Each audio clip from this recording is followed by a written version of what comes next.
Hello and welcome to FYI Plus. I am Sunil Jha. Thank you so much for connecting. There's a battle out there in Maharashtra. Maharashtra के दो बड़े नेता आपस में भिड़े हुए हैं. Devendra Fadnavis, the former Chief Minister of Maharashtra, and Nawab Malik, the current Minister in Uddhav Thackeray government. और ये दोनों ही नेता आपस में आर्यन खान की लड़ाई से शुरुआत, जिस चीज की शुरुआत हुई आर्यन खान की गिरफ्तारी के बाद, उस चीज कि उससे शुरुआत होकर अब ये लड़ाई यहां तक पहुंची है कि अब ये दोनों बड़े नेता आपस में भिड़ गए हैं. आर्यन खान की गिरफ्तारी के बाद न तो नवाब मलिक पिक्चर में थे और न देवेंद्र फडणवीस. किसी ने सोचा भी नहीं था कि आर्यन खान की गिरफ्तारी दो बड़े नेताओं को आमने सामने लाकर खड़ा कर देगी, लेकिन आज ऐसा ही हो रहा है और एलिगेशंस बहुत सीरियस लग रहे हैं. पहले नवाब मलिक ने एलिगेशन लगाया था दैट मिस्टर देवेंद्र फडणवीस और उनके वाइफ के ड्रग कार्टेल के साथ लिंक है, और उसका जवाब दिया था देवेंद्र फडणवीस ने यह कहकर कि दिवाली के बाद मैं एक एटम बॉम्ब फोड़ूंगा. आज देवेंद्र फडणवीस ने वो एटम बॉम्ब फोड़ा और बहुत serious allegation mister Nawab Malik के खिलाफ लगा दी. मिस्टर नवाब मलिक इन एलिगेशंस का कैसे जवाब देते हैं ये देखना होगा, क्योंकि उनके मुताबिक ये बेसलेस एलिगेशंस हैं और वो इसको लेकर कोर्ट भी जा रहे हैं, एक नोटिस भी दे रहे हैं मिस्टर देवेंद्र फडणवीस को, उनकी फैमिली दे रही है फॉर डिफेमिंग. और कल बाकायदा एक प्रेस कॉन्फ्रेंस करेंगे मिस्टर नवाब मलिक और एक हाइड्रोजन बॉम्ब फोड़ेंगे. I hope I am audible and visible to all of you. Please do confirm that so that we can proceed. I can't see any notifications. I can't see any message. So I'm a bit confused that whether I am audible and visible to all of you or not. Please do confirm that and then we shall proceed. Am I audible and visible to all of you?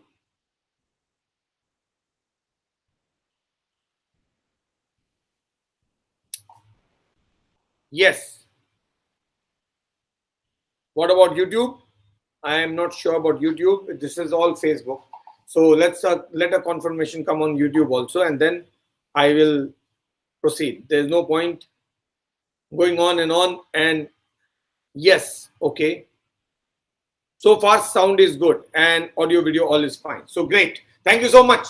I was talking about the fact that how the two big leaders are in front of each other. Basically, there is a battle out here between an NCP leader and a BJP leader. BJP leader, not ordinary, Mr. Devendra Fadnavis, the former Chief Minister of Maharashtra. और ये दोनों आपस में इसलिए भिड़े हुए हैं क्योंकि एक कहता है कि आपके ड्रग्स लिंक है, दूसरा कहता है आपके टेरर लिंक्स है. पूरा डिटेल बता रहा हूं कि क्या है डिटेल. ये दो महाराष्ट्र के राजनीति के महारथी, महाराष्ट्र राजनीति के दो महारथी हैं जो इस वक्त आपकी स्क्रीन पे हैं. एक मिस्टर नवाब मलिक और दूसरे देवेंद्र फडणवीस. नवाब मलिक को आप जानते हैं, पिछले दिनों लगातार वो न्यूज में रहे हैं, उनको कोई इंट्रोडक्शन की जरूरत नहीं है. नवाब मलिक लगातार प्रेस कॉन्फ्रेंस कर रहे हैं, लगातार अपनी बात रख रहे हैं, लगातार समीर वानखेड़े को टारगेट करते रहे हैं और उन्होंने देवेंद्र फडणवीस को भी टारगेट किया. आज देवेंद्र फडणवीस की बारी थी उन पर पलटवार करने की और देवेंद्र फडणवीस ने बहुत सीरियस एलिगेशन उनके खिलाफ लगा डाले. देवेंद्र फडणवीस के मुताबिक मिस्टर नवाब मलिक के लिंक्स उन लोगों के साथ हैं जो टेरर में कॉन्विक्ट है, यानी टेरर केस में कॉन्विक्ट, जो जिनको सजा मिल गई है, जो सजा याफ्ता है, उनके साथ मिस्टर नवाब मलिक के लिंक है. ऐसा ही कुछ मिस्टर देवेंद्र फडणवीस ने कहा था जब उन्होंने ऐलान किया था कि दिवाली के बाद मैं आऊंगा और मिस्टर नवाब मलिक के अंडरवर्ल्ड लिंक्स को एक्सपोज करूंगा. तीन मेजर चीजें मिस्टर देवेंद्र फडणवीस ने बोली है. पहली, तीन सीरियस एलिगेशन जो सबसे बेसिक है. इस पूरे 45 मिनट्स का प्रेस कॉन्फ्रेंस जो मिस्टर देवेंद्र फडणवीस ने आज किया है, जिसका रिस्पांस भी मिस्टर नवाब मलिक ने दिया, उनमें तीन मेन बातें हैं. I don't know, all of you must have heard it, but I am just trying to bring the main facts in front of you and then a few questions that comes to my mind. तो first, according to Mr. Devendra Fadnavis, Mr. Nawab Malik was dealing with Bombay bomb blast accused of 1993. 1993 serial bomb blast में जो कई जगह हुए थे, Bombay stock exchange, BMC office और भी कई जगह बहुत सारे लोग मारे गए थे. उसमें जो लोग, जिन लोगों ने प्लानिंग की, जिन लोगों ने एग्जीक्यूट किया, जिन लोगों ने इस पूरे कारस्तानी में हाथ लिया, जिनका था, जिनको कन्विक्ट किया कोर्ट ने, जिनके कन्विक्शन को सुप्रीम कोर्ट ने कंफर्म किया, उनके साथ मिस्टर नवाब मलिक का लेना देना है, ऐसा मिस्टर देवेंद्र फडणवीस ने कहा। उनके साथ उनकी डीलिंग है।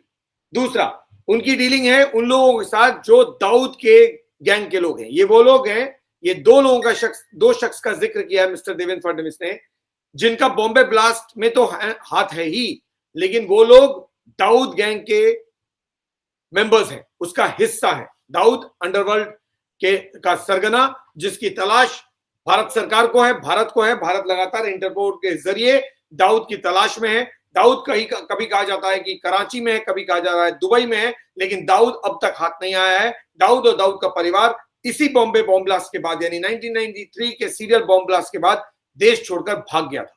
अब वो कैसे भागा था, ये भी अपने आप में सवालों के घेरे में है। लेकिन बहरहाल सवाल यह है कि दाऊद पाकिस्तान में है या कहीं और, कोई नहीं जानता, लेकिन उसके लोग यहां थे, उनकी कन्विक्शन हुई। और अब यह कहा जा रहा है मिस्टर देवेंद्र फडणवीस की तरफ से कि मिस्टर नवाब मलिक के जो डीलिंग्स हुए हैं, खास करके प्रॉपर्टी डीलिंग्स, वो उन लोगों के साथ हुए हैं जो कॉन्विक्ट हैं इस बॉम्ब ब्लास्ट में, या फिर जिनका अंडरवर्ल्ड गैंग दाऊद इब्राहिम के गैंग से लेना देना।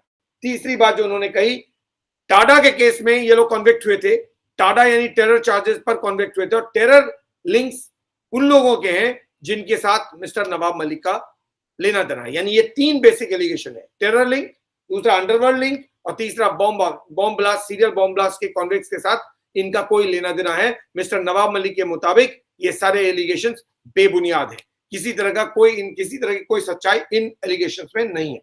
दो प्रेस कॉन्फ्रेंसेस हुए आज, पहले मिस्टर देवेंद्र फडणवीस ने किया, उसकी कुछ ही देर बाद मिस्टर नवाब मलिक ने उसका जवाब दिया और उन्होंने भी प्रेस कॉन्फ्रेंस किया। I'm not sure if the reception is reaching YouTube, because since yesterday I feel there is a problem as far as YouTube is concerned, because even the videos are being published very late. So I'm not very sure, but bear with me. Maybe there's a technical snag that YouTube is facing, but I'm not very confident, not very sure. Hopefully our voice should reach many more people. Please do share the video. दो शख्स का नाम लिया mister Devendra Fadnavis ने, सरदार शाह वली खां, जो 1993 serial Bombay bomb blast का convict है। Supreme court ने उसके कन्विक्शन को कंफर्म किया है, and he has got a life sentence, यानी जिंदगी भर के लिए ताउम्र वो जेल में है। दूसरा शख्स मोहम्मद इशाक पटेल एलियस सलीम पटेल, ये according to mister Devendra Fadnavis ये बॉडीगार्ड है, फ्रंटमैन है और ड्राइवर है हसीना पारकर का। हसीना पारकर यानी दाऊद इब्राहिम की बहन, और ये उनके लिए काम करता है, और इसका बेसिक काम प्रॉपर्टी डीलिंग है, कब्जा करना प्रॉपर्टी को प्रॉपर्टी छीनना, प्रॉपर्टी बेनामी प्रॉपर्टी लेना, दाऊद के प्रॉपर्टी जो यहां पर है उनको मैनेज करना, दाऊद के इन्वेस्टमेंट को मैनेज करना, ये सारा काम ये शख्स करता है, सलीम पटेल। अब इन दोनों का मिस्टर नवाब मलिक से क्या लिंक है? According to mister Devendra Fadnavis, mister Nawab Malik ने एक लैंड डील किया, और ये लैंड डील किया है 2003 और 2005 के बीच। 1 सेकेंड।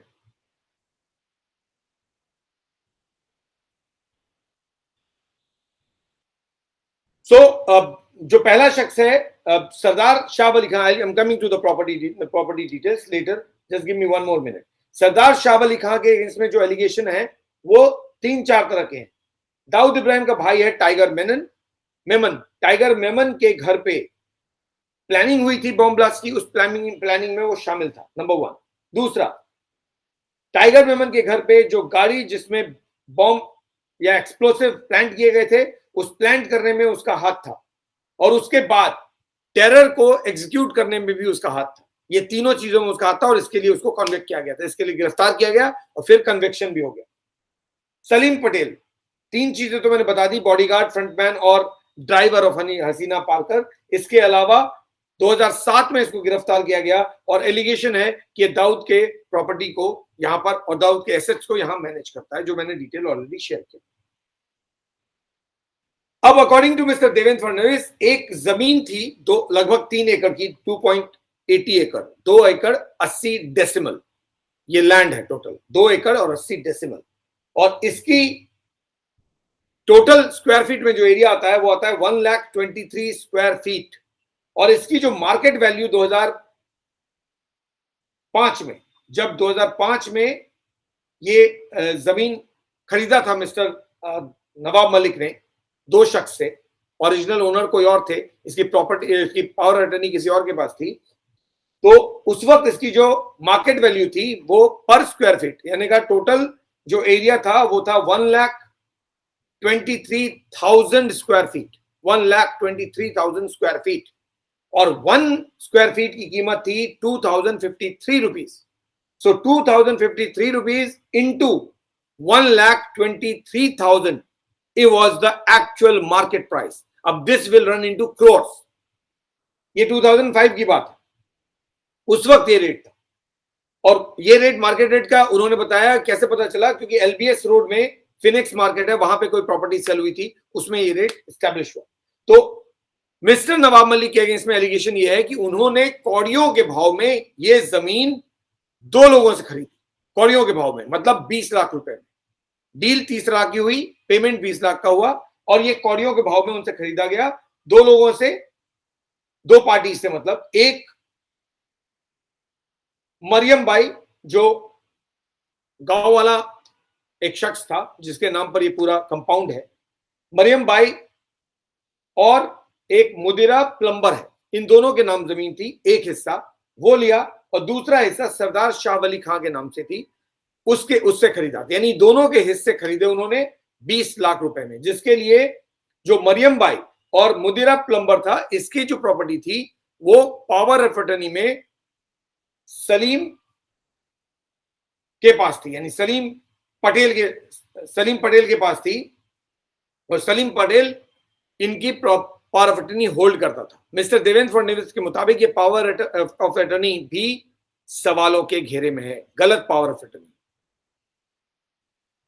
20 लाख टोटल पेमेंट किए गए, जिसमें से 15 लाख सलीम पटेल को दिया गया, जो कि हसीना पार्कर का ड्राइवर, फ्रंटमैन, सिक्योरिटी गार्ड, जो भी कहें आप, वो था, और सिर्फ 5 लाख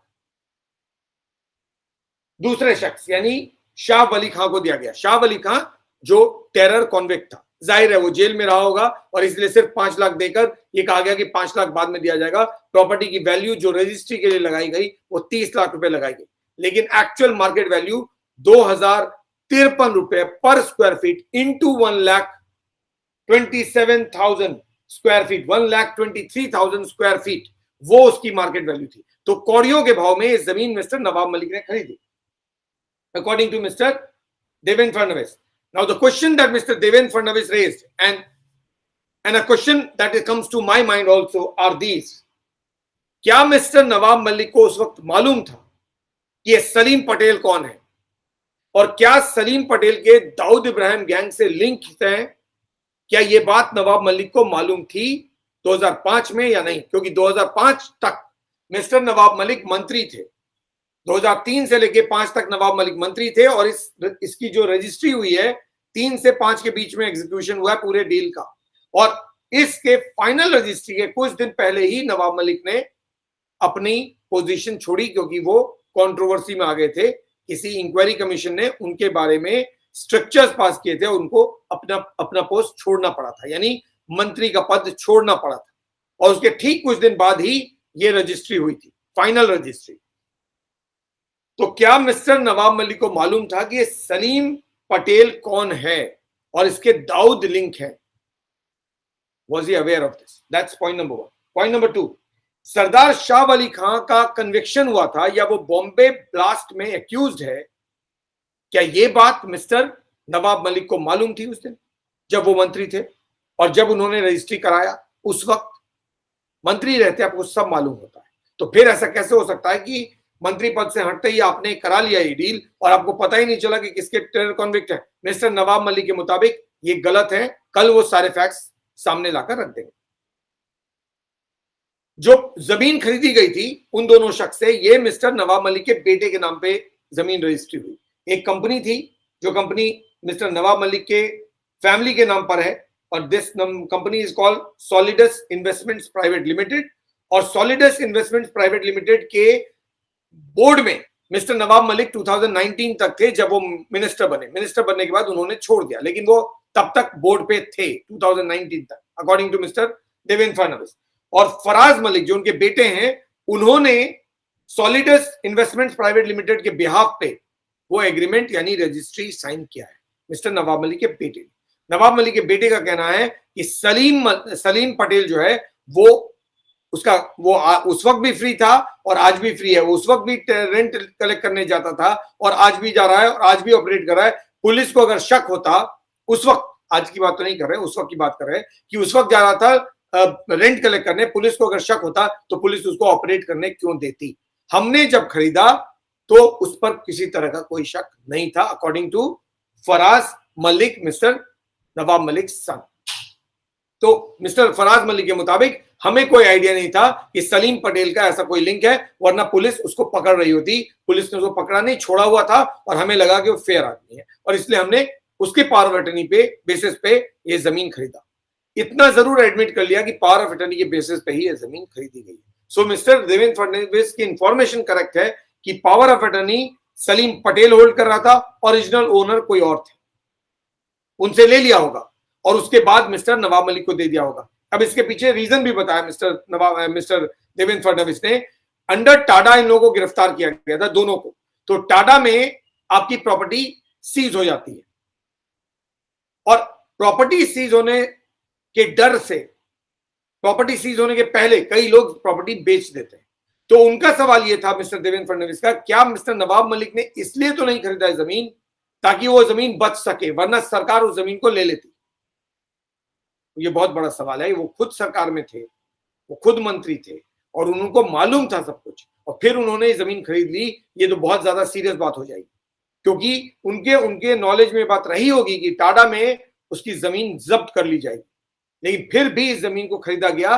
तो मिस्टर देवेंद्र फडणवीस के मुताबिक क्या ये इसलिए किया गया ताकि वो जमीन सरकार के पास न जाए और वहीं रहे जहां पर है। भले ही बाद में वो मिस्टर नवाब मलिक के पास ही चली गई, उन्होंने खरीद लिया, लेकिन रही प्राइवेट प्रॉपर्टी, सरकारी प्रॉपर्टी नहीं बनी। वरना नियम के तहत टाडा केस होने के बाद इसको सरकारी प्रॉपर्टी बन जाना चाहिए था, लेकिन ऐसा नहीं हुआ। क्यों?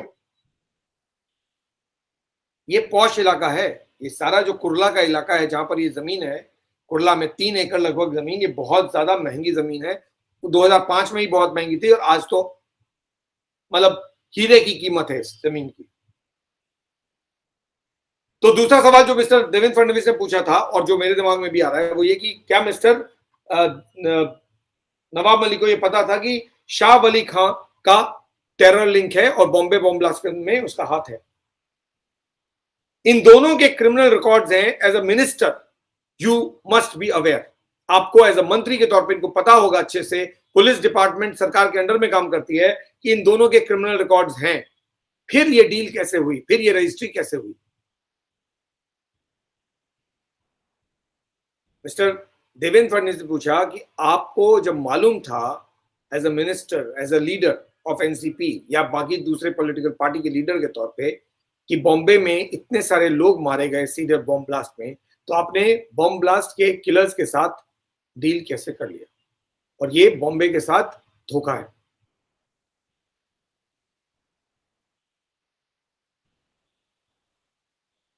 उन्होंने कहा कि 20 लाख रुपए के, महज 20 लाख रुपए के थ्रो अवे प्राइस में कोई अपनी जमीन क्यों बेचेगा किसी?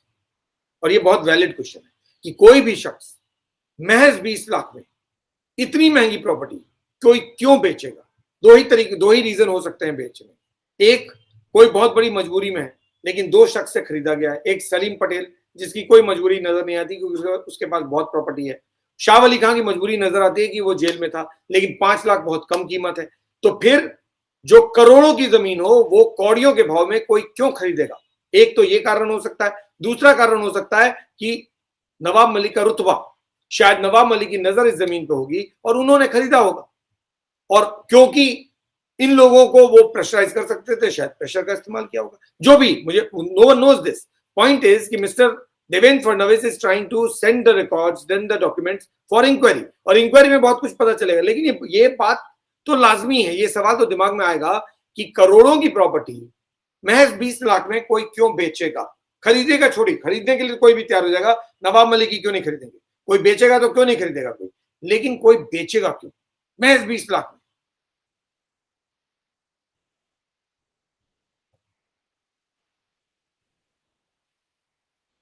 मिस्टर देवेंद्र फडणवीस के मुताबिक ये ट्रांजैक्शन इन दोनों के साथ सलीम पटेल और दूसरे शख्स शाह, सरदार शाह,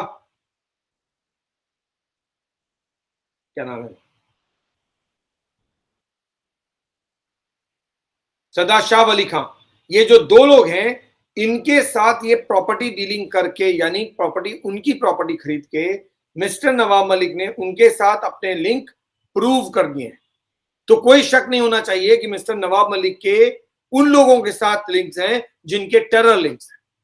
और that is exactly what he was trying to say on that day, that मैं मिस्टर नवाब मलिक के अंडरवर्ल्ड लिंक्स रिवील करूंगा। इन लोगों के दाऊद गैंग से डायरेक्ट लिंक है, यानी दो लोगों के जिनका नाम लिया देवेंद्र फडणवीस ने, और उनसे जमीन खरीदी नवाब मलिक ने। इनडायरेक्टली मिस्टर देवेंद्र फडणवीस कह रहे हैं क्योंकि आपने उनकी जमीन खरीदी, आप मंत्री थे, आपको पता होगा, तो इनडायरेक्टली आप उन लोगों से डील कर रहे थे जिनके अंडरवर्ल्ड टेरर लिंक्स थे, यानी आप उन दोनों को जानते हैं।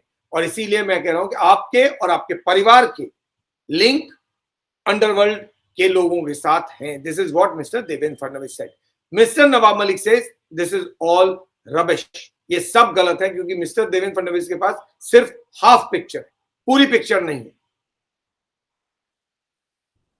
मिस्टर देवेंद्र फडणवीस ने कहा कि मैं ये डॉक्यूमेंट जो है वो सारे कॉम्पिटेंट अथॉरिटी को भेज दूंगा। वो कॉम्पिटेंट अथॉरिटी कौन है, वो लीगल एक्सपर्ट से एडवाइस लेंगे और फिर डिसाइड करेंगे। लेकिन इंपॉर्टेंट ये है कि इन दोनों के बीच जो जंग छिड़ी है उसकी सिर्फ आप शुरुआत देख रहे हैं। आज ये जंग थी तो आर्यन खान वर्सेस समीर वानखेड़े की। समीर वानखेड़े ने ड्रग्स के केस में आर्यन खान यानी शाहरुख खान के बेटे को गिरफ्तार किया था, लेकिन अब ये जंग पूरी तरह से बदल गई है। ये जंग देवेंद्र फडणवीस और मिस्टर नवाब मलिक की बन गई है। अभी तो सिर्फ शुरुआत है आज, अभी आप और भी कुछ देखेंगे। क्यों? क्योंकि नवाब मलिक ने एक प्रेस कॉन्फ्रेंस तुरंत उसके बाद किया और उन्होंने कहा I will drop a hydrogen bomb tomorrow in connection with Fadnavis, I will expose his underworld links.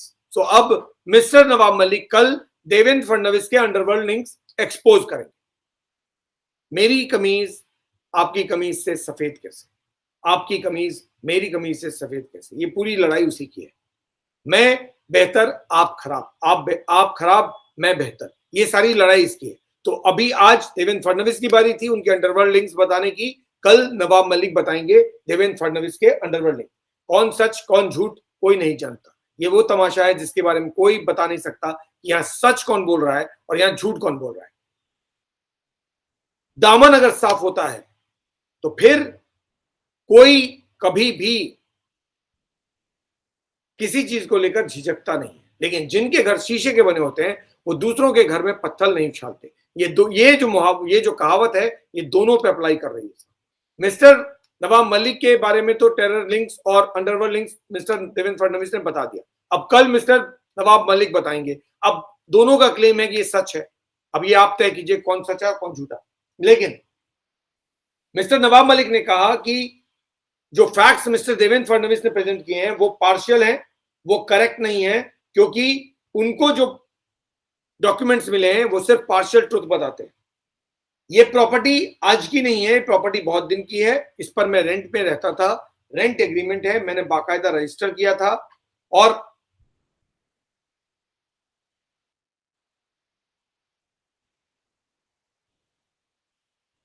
ये कह देना कि मैंने कोई गलत किया है, ऐसा नहीं है, क्योंकि मैं पहले वहां रेंट पे था और वो बाकायदा एग्रीमेंट के तहत था। और बाद में जब मैंने खरीदा तब भी बाकायदा पेपर, प्रॉपर पेपर के थ्रू खरीदा और पावर अटर्नी जिसके पास था उससे खरीदा। और इसमें कहीं कहीं कोई भी अनफेयर एक्टिविटी मैंने नहीं की, ये मिस्टर नवाब मलिक ने कहा। Exact what he said was this: in 62 years of my life and 26 years of a political career, no one was able to link me with the underworld. Fadnavis said we purchased prime land at a mere price and bogus tenants were made up. There is a cooperative housing society in the place which was formed in 1984. It is known by the name Goawala Compound. Mister Nawab Malik के मुताबिक 62 साल मेरी उम्र है और 26 साल मेरा political career है। कभी किसी ने मेरे ऊपर अंडरवर्ल्ड लिंक नहीं ये कनेक्शंस या अंडरवर्ल्ड लिंक का एलिगेशन नहीं लगाया, देवेंद्र फडणवीस ने लगाया है। मैं उनको बता दूं कि गोवा वाला कंपाउंड में एक कोऑपरेटिव सोसाइटी चलती है जिसमें लोग रहते हैं। वो लोग पहले भी रह रहे थे, वो लोग आज भी रह रहे हैं। पहले मैं उस पे एज अ टेनेंट रह रहा था, मतलब मैंने एज अ टेनेंट उसको हैंडल किया था, आज मैं उसका owner. We took ownership and power of attorney was with Salim Patel. So ये मिस्टर नवाब मलिक ने ही एडमिट कर लिया है कि power of attorney Salim Patel के पास था। तो we took ownership and power of attorney was with Salim Patel. All the papers are available and as a tenant, whatever was the stamp duty then we paid as well. यानी tenant के तौर पे भी हमने स्टैम्प ड्यूटी पे किया और as a owner भी स्टैम्प ड्यूटी पे किया।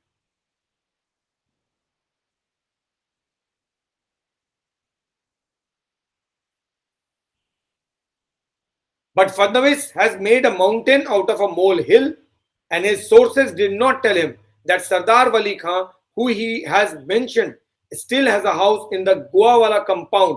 But in no way did we purchase the property from any convict or one with links of the underworld.